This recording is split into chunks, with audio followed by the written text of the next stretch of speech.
আমার হাতে যেই কোরআন দেখছেন, এই কোরআন এমন একটা কিতাব, এই কোরআন এমন একটা বই, এই কোরআন এমন একটা জিনিস।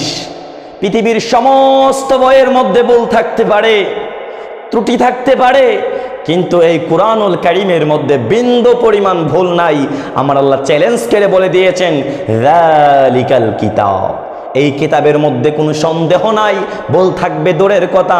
এই কোরআন দিয়ে যারা জীবন গঠন করবে, এই কোরআন দিয়ে যারা সমাজ চালাবে, এই কোরআন দিয়ে যারা দেশ চালাবে, এই কোরআনের ছায়াতলে যারা থাকবে, আমার আল্লাহ পাক রব্বুল আলামিন বলেন তাদের জীবনের মধ্যে কোনো সমস্যা থাকবে না, সুখ শান্তি পয়দা করে দিবেন আমার আল্লাহ।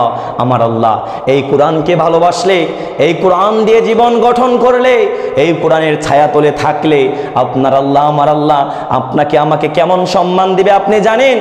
আপনার বাড়ির মধ্যে কাঠের ফার্নিচার রয়েছে, ওই ফার্নিচারের মধ্যে বসে আপনি 3 বেলা খাবার খান, আপনার পায়ের মধ্যে কাঠগুলো লাগে, একবার সালাম করলেন না, একবার জড়িয়ে ধরলেন না, একবার চুমু খেলেন না, কিন্তু ওই কাঠ দিয়ে যখন কোরআন রাখার জন্যে রেয়াল বানানো হয় 2 টুকরা কাঠ দিয়ে, ওই কাঠ যখন আপনার পায়ের মধ্যে পড়ে যায়, আবেগের সঙ্গে আপনি তাড়াতাড়ি করে বুকের মধ্যে জড়িয়ে দেন, চুমু খান, সালাম করেন। আপনার কাছে আমার প্রশ্ন, বাড়ির মধ্যে কাঠ থাকলে কাঠটাকে সালাম করতে হয় না? কোরআন রাখার জন্য যখন কাঠ দিয়ে রেল বানানো হয়, ওই রেল যখন পায়ের মধ্যে পড়ে আপনি সালাম করেন, এই কাঠকে এত ইজ্জত সম্মান করেন কিসের কারণে?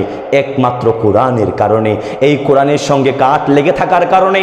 শুধু তাই নয়, আপনার বাড়ির মধ্যে, আপনার ঘরের মধ্যে ওয়ার্ডরোব রয়েছে, উপরের ওয়ার্ডরোব থেকে আপনি একটা জামা আনতে চান, উপরের ঢয়ের আপনি খুললেন, ওপেন করলেন, এমন তো অবস্থায় আরেকটা জামা আপনার পায়ের নিচে পড়ে গেল, আপনার পায়ের নিচে জামাটা পড়ে গেল, আপনি কিন্তু কখনো সালাম করেন নাই, বুকে জড়াইয়া ধরেন নাই, চুমু খান নাই।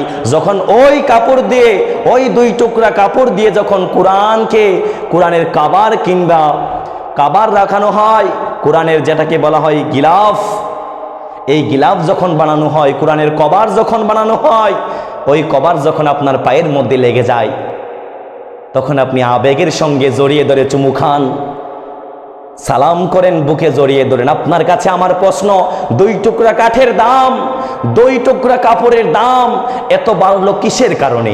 একমাত্র এই কোরআনের কারণে।